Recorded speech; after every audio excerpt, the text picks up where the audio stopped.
नमो नमः छात्रों, आप सभी कैसे हैं। आशा करती हूँ आप सभी बहुत अच्छे होंगे और मन लगा कर पढ़ाई कर रहे होंगे।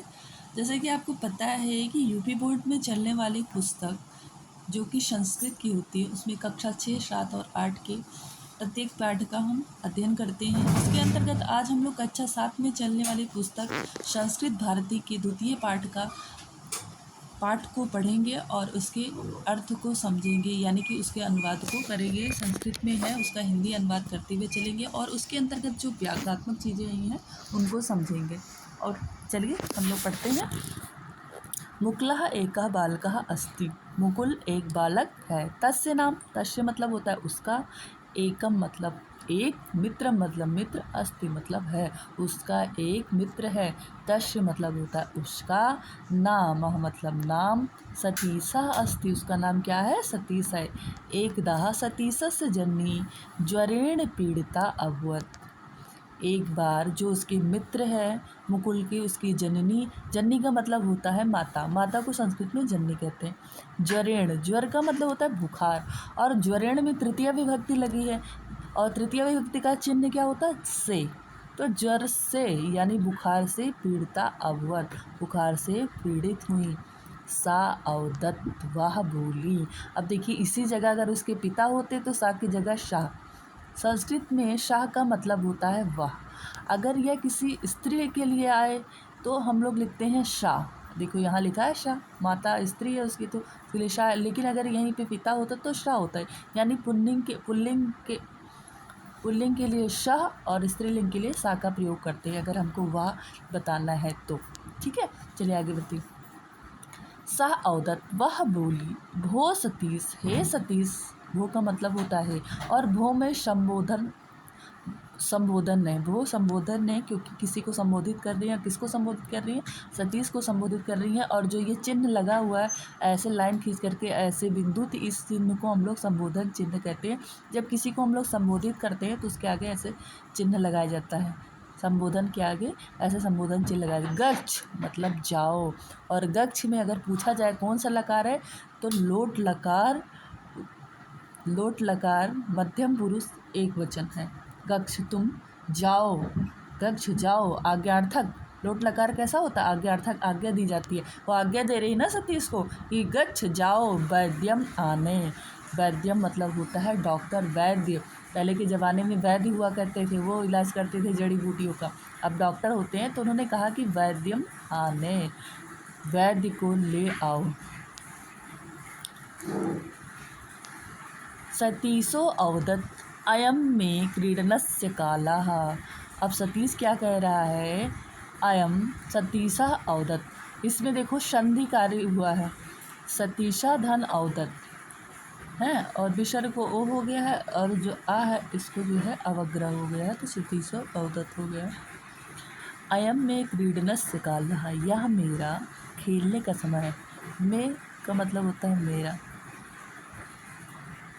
यह मेरा, क्रीडनस मतलब क्रीडा मतलब होता है खेल, क्रीडनस मतलब खेल का, इसमें षष्ठी विभक्ति एक वचन लगा है। काला मतलब होता है समय, यह मेरे खेल का समय है। जब उसकी माता कहती है कि जाओ डॉक्टर के ले आओ, वैद्य को ले आओ क्योंकि वो बुखार से पीड़ित होती है, तो तुरंत कहता है सतीश उसका मित्र, मुकुल के मित्र, कि नहीं ये मेरे खेलने का समय है। मम मित्राणि आगच्छन्ति, मेरे जो मित्र लोग हैं, मित्राणि में बहुवचन है क्योंकि एक मित्र ने बहुत सारे मित्र हैं, एक दो नहीं है बल्कि दो से अधिक हैं, इसलिए उसने कहा कि मम यानी मेरे मित्राणि मतलब मित्रगण, आगच्छन्ति आ गए हैं। अहम क्रीडनार्थम गच्छामि, अहम मतलब मैं, क्रीडनार्थम मतलब होता है खेलने के लिए, गच्छामि मतलब जा रहा हूँ, मैं खेलने के लिए जा रहा हूँ। और ये उत्तम पुरुष का एक वचन है गच्छामि। अगर धातु पूछी जाए तो कौन सी धातु, गच्छ धातु, गम धातु है। अगर लकार पूछा जाए तो लट लकार के उत्तम पुरुष का एक वचन है। इति उक्ता सह वही आगच्छत, ऐसा बोल करके कौन बाहर आ गया, सतीश बाहर आ गया। उसकी माँ ने कहा कि जाओ किसी वैद्य को बुला लो, तो उसने कहा नहीं मेरे मित्र इंतजार कर रहे हैं, मैं वैद्य को नहीं बुलाने जाऊँगा, या तो मेरे खेलने का समय, ऐसा कह कर के वो बाहर चला आया। तस्मिन् एव काले सतीशस्य मित्रं मुकुलः तत्र प्राप्ताः। तस्मिन् एव काले, तस्मिन् मतलब उसी, एव मतलब ही, काले मतलब समय, उसी ही समय सतीशस्य यानी सतीश का, षष्ठी का एक वचन भी बताया था हमने। मित्रम मित्र, मुकुलः तत्र प्राप्ता, मुकुल तत्र वहाँ आया। सा सतीशस्य जननी जोड़ेण पीड़िताम अपश्यत। शाह मतलब वह। अब देखिए यहाँ शाह यूज हुआ है लेकिन विसर्ग लगा हुआ है, क्योंकि जो सतीश है पुल्लिंग है। सतीशस्य जननी, सतीश की माता को ज्वरेण बुखार से, पीड़िताम पीड़ित, अपश्यत देखा। वहाँ पर उसी क्षण जो जब आया उसका मित्र मुकुल, तो उसने देखा कि सतीश की जो माता है वो बुखार से बहुत ज़्यादा क्या है, पीड़ित है। सह ताम अपृच्छत, सह ताम अपृच्छत, वह उनसे पूछा। क्या पूछा? कुत्र सतीशः गतः इति। कुत्र यानी कहाँ, सतीशा मतलब होता है सतीश, गतः मतलब गया, सतीश कहाँ गया, इस प्रकार से पूछा। किसने पूछा? सतीश के मित्र मुकुल ने। सा औदत, अब देखो ये क्योंकि माता बोली तो माँ जो है स्त्रीलिंग है, इसलिए वह बोली, तो इसमें सा का यूज हुआ है। सा औदत, वह बोली, मित्रैः सह क्रीडितुं गतः, मित्रैः मित्रों के साथ। अब देखो जहाँ पे साथ होता है वहाँ तृतीया विभक्ति लगती है, और मित्र बहुत सारे हैं तो मित्रैः तृतीया का बहुवचन हो गया है। क्यों हो गया? क्योंकि यहाँ सह शब्द सह आया, सह के योग में तृतीया विभक्ति होती है। सह मित्रैः सह क्रीडितुं गतः, वह मित्रों के साथ खेलने के लिए। और क्रीडितुम में अगर पूछा जाए कौन सा प्रत्यय है, तो तुमुन प्रत्यय है। तुमुन प्रत्यय किसका अर्थ देता है? के लिए का। जैसे क्रीडितुम, खातुम, खादितुम, लिखतुम, मतलब लिखने के लिए, खाने के लिए, पढ़ने के लिए, पातुम पीने के लिए। इस तरीके से अगर तुम आए तो उसमें तुमुन प्रत्यय होता है, और तुमुन प्रत्यय का प्रयोग किस लिए होता है? कि के लिए का अर्थ देता है। गता यानी वो खेलने के लिए गया, और किसके साथ गया? मित्रैः सह, अपने मित्रों के साथ। मुकुलः दुखितो अभवत्, अब उसका मित्र, सतीश का मित्र जो है मुकुल, बहुत ज़्यादा दुखी हुआ ऐसा सुन करके उसकी माँ से। सा वही आगच्छत, और वो बाहर आया। सा सतीशम क्रीडा क्षेत्रात, वह सतीश को क्रीडा क्षेत्रात यानी खेल के मैदान से गृहम आने, घर ले आया। औदच्चा, और बोला, हे मित्र, हे मित्र। देखो यहाँ भी संबोधन का चिन्ह लगा हुआ, ऊपर लाइन और नीचे बिंदी।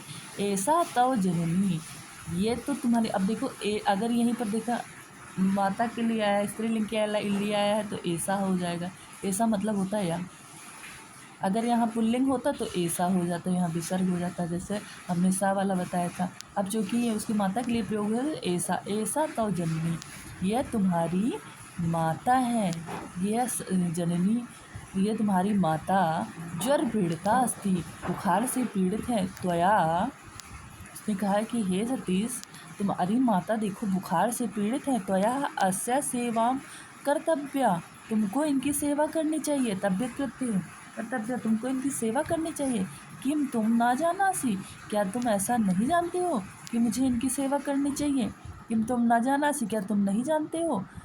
तैत्तिरीयोपनिषद उपदिशति, यानी तैत्तिरीयोपनिषद में कहा गया है कि मातृदेवो भव, माता देवी होती है, माता देवता होती है। अन्यादपि उत्तम, और अन्य जगह भी कहा गया है कि अभिवादनशीलस्य नित्यं वृद्धोपसेविनः चत्वारि तस्य वर्धन्ते आयुर्विद्या यशोबलम्।